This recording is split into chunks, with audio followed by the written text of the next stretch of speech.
UCC के लेके जो आज बवाल चल रहा है उसमें आपको कन्फ्यूजन पैदा होगी कि जब ट्रिपल तलाक आया था तो उसमें विरोध चल रही थी कि नहीं ये इसमें हमारे पर्सनल लॉ में छेड़छाड़ न किया जाए। और जब सीए आया तब भी बवाल चल रही थी कि उसमें मुस्लिम पर्सनल लॉ में एकदम बिल्कुल दखलंदाजी बर्दाश्त नहीं की जाएगी। इसमें नोट करने वाली चीज़ ये है कि जब सीए आया मुसलमानों को शामिल करो कहा गया कि सीए में हमें शामिल करो। जब मोदी सरकार लेके आई सीए तो कह रहे हैं कि मुसलमानों को भी शामिल। अब और उससे ज़्यादा भी सोचने वाले दिमाग लगाने की अब जब यूसीसी की बात उठी है तो मुसलमान कह रहे हैं इसे हमें अलग रखो। अब ये चीज़ है समझ में नहीं आ रही है। दलों को अपनी बात कहने दीजिए, जनता के सामने इनका चेहरा बेनकाब हो जाएगा।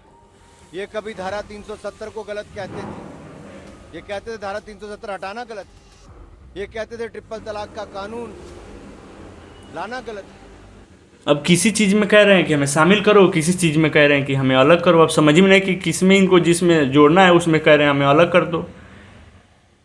यूसीसी आया तो क्या क्या ख़त्म हो जाएगी जो कानून है। शरिया कानून ख़त्म हो जाएगा, हिंदू मैरिज एक्ट ख़त्म हो जाएगा, हिंदू एसोसिएशन एक्ट ख़त्म हो जाएगा, इंडियन क्रिश्चियन एक्ट ख़त्म हो जाएगा, मैरिज एक्ट ख़त्म हो जाएगा, इंडियन डिवाइड एक्ट ख़त्म हो जाएगा, Parsi marriage and divide act ख़त्म हो जाएगा। इस यूसीसी के अंतर्गत अब एक कानून के अंतर्गत आपको चलना पड़ेगा। अब मैरिज जो एक्ट है उसमें देखिए क्या होता है। शरिया में 4 शादी करने की आज़ादी है, लेकिन वहीं हिंदू में अगर कोई बिना तलाक दिए दूसरी शादी करे तो वे अवैध माना जाता है आईपीसी सेक्शन 494 के अंतर्गत। ऐसा करने पर 7 साल तक की सज़ा आईपीसी के सेक्शन 494 के अंतर्गत आपको 7 साल की सज़ा हो सकती है। लेकिन वहीं मुस्लिम पुरुषों पर आईपीसी की धारा लागू नहीं होती, वे एक साथ 4 शादियाँ कर सकते हैं। यूसीसी के आने के बाद इस प्रथा पर रोक लग जाएगी। शादी और तलाक से जुड़े मामलों पर आईपीसी जैसे कानून लागू होंगे। ये है यूसीसी आने से फ़ायदा। लेकिन यहाँ तो कुछ और ही चल रहा है। आइए हम हेमंत बिश्व शर्मा को सुनते हैं। 4 शादी करने पर मुझे आपत्ति है। बहुत आपत्ति है, बहुत आपत्ति है। मेरा बेटी को, आपका और मेरा बेटी को, क्या मैं ऐसे व्यक्ति को शादी दूंगा जिसका ऑलरेडी 3 पत्नी है? जो काम मैं मेरा बेटी का साथ नहीं करूंगा वो काम मुसलमान बेटी का साथ भी होना नहीं चाहिए। और तो और मुख्यमंत्री जी आगे क्या बोले ये भी सुन लीजिए 1 मिनट। वो अलाउड है इस्लाम में। जब होगा मतलब क्या? हमें तो करना है। जब मियाँ बीवी राजी तो क्या करेगा काजी? अरे ऐसा मियाँ बीवी राजी होता है क्या? तो बीवी को तो जबरदस्ती राजी करवा जाता है because of some kind of reason. अब ऐसा नहीं है कि यूनिफॉर्म सिविल कोड आएगा तो हिंदुओं को नुकसान नहीं है, इससे हिंदू को भी नुकसान है। लेकिन सबसे ज़्यादा तकलीफ मुस्लिम को हो रही है। हिंदू अनडिवाइडेड फैमिली के नाम पर छूट जो मिलती है वो ख़त्म हो जाएगी। हिंदू महिलाओं को संपत्ति में बराबर का अधिकार हो जाएगा। तलाक के कानून भी आईपीसी और अन्य कानूनों के दायरे में आ जाएंगे। जो तलाक मुस्लिम समुदाय देती है वो भी आईपीसी धारा 494 के अंतर्गत आ जाएगा। आपको हर हाल में मानना ही पड़ेगा।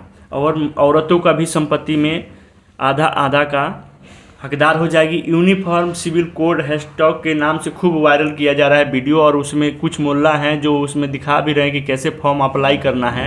यूनिफॉर्म सिविल कोड के नाम पर मुसलमानों को भड़काया जा रहा है। ऐसे ऐसे हैशटैग करके सोशल मीडिया पे फैलाया जा रहा है। यूनिफॉर्म सिविल कोड के खिलाफ फॉर्म कैसे भरें ये सब बताया जा रहा है उसमें, लेकिन ये नहीं बता रहे हैं कि क्यों ज़रूरी है। और तो और हद हो गया। ये मौर्य जी को सुनिए दोगलपन कितना कर रहे हैं। समान अधिकार भारतीय संविधान के तहत दिया गया है। अगर समान अधिकार ही देना चाहें तो पहले अपने धर्म की पोगापंथी को खत्म करें। तो जिस तरीके से अगर उनको वाकई में इस प्रकार का समान आचार संहिता लाना है तो पहले जहां पर जाति अपमान के घोर कड़वे घूट राष्ट्रपति तक को पीना पड़ता है, पहले वहां सुधार करें। यूसीसी नहीं। बिन चुतियों को क्या कहना है, ये कहाँ से आते हैं समझ में नहीं आता है। ये मौर्य है क्या बोलता है कुछ समझ में नहीं। और उसके बाद देखिए यूसीसी की जब बात आई तो भाईजान रोड पे निकल गए अपने मोहल्ले में और माइक से प्रचार करने लगे कि रोजगार ख़त्म हो रहा है, फलान ढिकाने बीजेपी कर रही है तो ऐसे होगा तो वैसे होगा।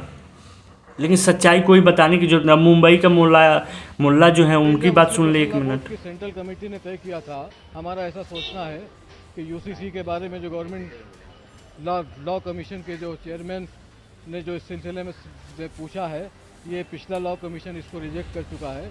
हमें नहीं लगता कि इसकी ज़रूरत है।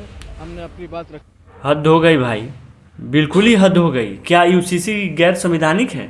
जवाब नहीं, बिल्कुल नहीं। संविधान के आर्टिकल 44 में सरकार को दिशा निर्देश दिया गया है कि भारत के हर राज्य में यूसीसी लागू करने का सरकार का अधिकार है, आर्टिकल 44 के अंतर्गत। लेकिन ये किसी को मानने की तैयार नहीं। पहले से संविधान में लिखा हुआ है, इसमें नयापन कुछ नहीं है। लेकिन यहाँ फैलाया जा रहा है झूठा। देश में कहाँ कहाँ यूसीसी और कहाँ आ सकता है। पहले से कहा जा रहा है कि गोवा में यूसीसी पहले से ही लागू है, हिंदू 2 शादी कर सकते हैं, लेकिन ऐसा नहीं है। उत्तराखंड, असम, गुजरात में लागू करने का प्लान चल रहा है। अब हम आपको बता रहे हैं कि उत्तराखंड के मुख्यमंत्री जी क्या कह रहे हैं इस पे बयान पे। देखिए, सुनिए उनसे। सिविल कोड है वो भारत की संविधान की जो मूल भावना है, जो भारत के संविधान में जो प्रावधान है धारा 44 में, उसके अंतर्गत ही जो है उस पर सारे काम होने हैं, उस पर सारे निर्णय होने हैं।